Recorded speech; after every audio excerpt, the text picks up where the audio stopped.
बचपन में सुनते थे कि ज़्यादा इल्म हासिल करने से इंसान पागल हो जाता है। बहुत दफ़ा सोचा कि इल्म इंसान को पागल कैसे कर सकता है, लेकिन अब मैं यकीन से कह सकता हूँ कि वाकई ऐसा होता है। मैंने इसका अमली मुज़ाहिरा देखा है। अक्सर घर में बजरिया डाक किताबें मौसूल होती हैं और जिस वक़्त पोस्टमैन आता है, ऐन उसी वक़्त मेरा माली जीरा भी पौधों की तराश हराश में मसरूफ़ होता है, लिहाजा किताबें वही वसूल करता है। मेरे सहन में लीमू का एक पौधा है जिस पर हर मौसम में लीमू लगते हैं। उस रोज़ मैं कुछ लीमू तोड़ रहा था कि मेन गेट की बेल हुई। जीरा माली पौधों को पानी दे रहा था।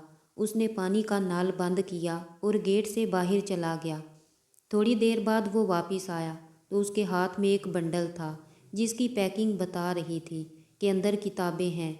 मैंने वहीं पैकेट खोला और किताबों को उलट पुलट कर देखने लगा।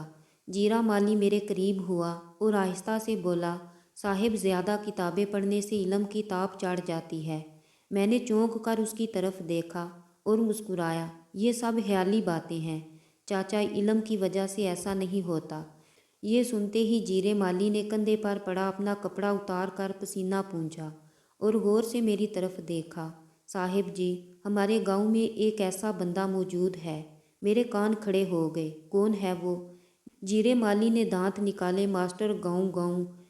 पता चला कि जीरे के गांव में गुज़िश्ता 50 सालों में एक ही शख्स पढ़ा लिखा है और वो भी पागल हो चुका है। शहर के किसी स्कूल में हेड मास्टर था, फिर वापस गांव चला आया और अब हाथ में ईंट उठाए गाँव गाँव करता फिरता है। जीरे माली का गांव दूर दराज के किसी इलाके में था, लेकिन मुझ पर तजस्सुस का भूत सवार हो चुका था। मैंने सोचा कि चाचा, क्या मैं तुम्हारे गांव जाकर उस मास्टर को देख सकता हूँ? जीरे ने कंधे उचकाए। जब मर्जी देख लें, लेकिन हमारे गांव का रास्ता बड़ा खराब है, गाड़ी नहीं जाएगी।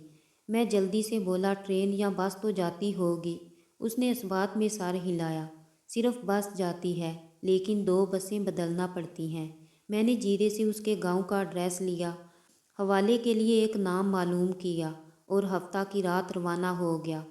3 घंटे के तवील सफ़र के बाद गांव पहुंचा तो शाम हो चुकी थी।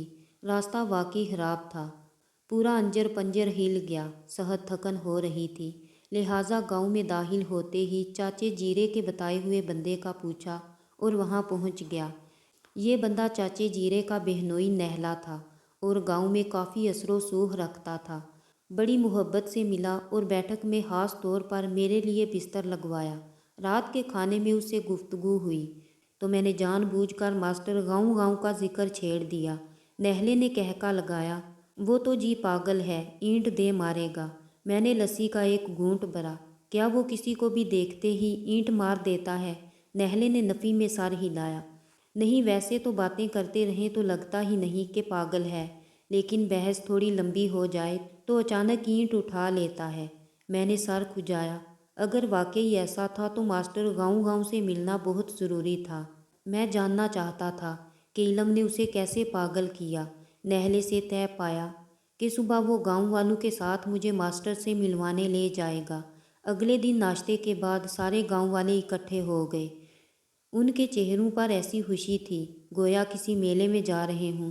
मैंने नहले से पूछा कि ये लोग साथ क्यों जा रहे हैं।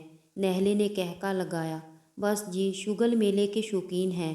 वैसे भी ये लोग मास्टर के दिमाग को ज़्यादा समझते हैं, यही मास्टर से बातचीत करेंगे। आपने बस पीछे रहकर देखना है कि मास्टर कैसे पहले पागलों वाली बातें करता है और फिर ईंट उठाता है। मैंने एक अहम सवाल किया, क्या मास्टर साहब के घर वाले भी साथ रहते हैं?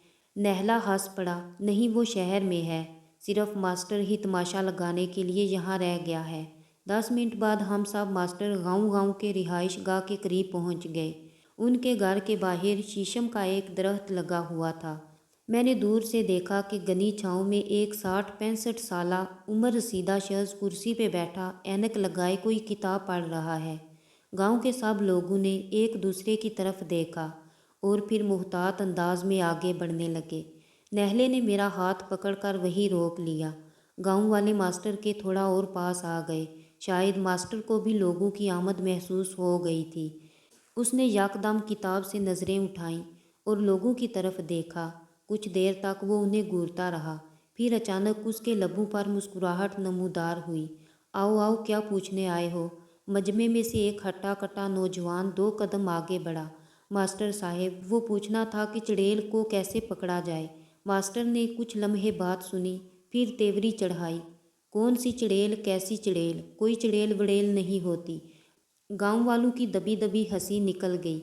वही नौजवान फिर बोला, लेकिन मास्टर साहेब, जो भी रात को कब्रिस्तान वाले रास्ते में बोहड़ के दरख्त के नीचे सोता है, मर जाता है। गांव के 3 लोग मारे जा चुके हैं।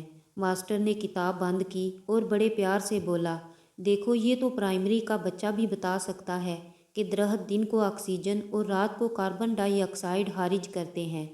इसी वजह से रात को किसी भी दरख्त के नीचे सोने से ऑक्सीजन की कमी हो जाती है और सोने वाले की मौत हो जाती है। इसमें किसी चुड़ैल का कोई हाथ नहीं। ये सुनते ही सारी फिज़ा कहकों से गूंज उठी। नहले ने फहरिया अंदाज में मेरी तरफ देखा। देखा, कर दी ना पागलों वाली बात। मैंने मास्टर की तरफ देखा, जो लोगों के कहके सुनकर दांत पीस रहा था। गांव का रंगरेज आगे बढ़ा। मास्टर साहेब, काला रंग कैसे बनता है? मास्टर ने गर्दन उसकी तरफ घुमाई। भाई, काला रंग कोई रंग नहीं होता। यूं समझ लो, जिस चीज़ में किसी रंग की मिलावट ना हो, यानी बेरंग हो, वो काली होती है। सब लोग हंसते हुए लोट-पोट हो गए। सवाल करने वाले ने बुलंद आवाज़ कहा, ओए पागल मास्टर, मेरे बाल सफ़ेद हैं। मैं हर चौथे दिन हिसाब लगाता हूँ, फिर ये सफ़ेद से काले कैसे हो जाते हैं? कह के बुलंद हो गए। मास्टर एकदम खड़ा हो गया। सब लोग चौंकने हो गए। एक और सवाल आया, मास्टर साहेब, चांद पर खड़े होकर ज़मीन पर पत्थर फेंका जाए तो कितनी देर बाद नीचे गिरता है? मास्टर के लहजे में बेबसी उमड़ आई। देखो, चांद ऊपर नहीं, ज़मीन के सामने है, इसलिए चांद पर खड़े होकर ज़मीन नीचे नहीं ऊपर नज़र आएगी। सबकी बत्तीसियाँ निकल आईं। यूं लगा जैसे पूरे मजमा को किसी ने मुश्तरका गुदगुदी की हो।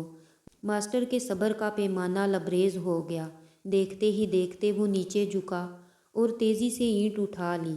एक हड़बोंग सी मची और सब लोग पीछे हट गए। मैंने एक झटके से अपना हाथ छुड़ाया और मास्टर साहब के करीब पहुंच गया। मास्टर गज़बनाक निगाहों से मुझे घूरने लगा। नहला और दीगर गांव वाले चीख चीख कर मुझे पीछे हटने का कह रहे थे। मैंने एक नज़र गांव वालों पर डाली, फिर मास्टर साहब के पास आकर पूरी अकीदत से उनके ईंट वाले हाथ पर बोसा दिया और बोला, मास्टर साहब, जहालत का समंदर दलील के पत्थर से पार नहीं होता। मास्टर साहब के होंठ कपकपाए, ईंट हाथों से छूटी, आंखों में नमी सी तैर गई।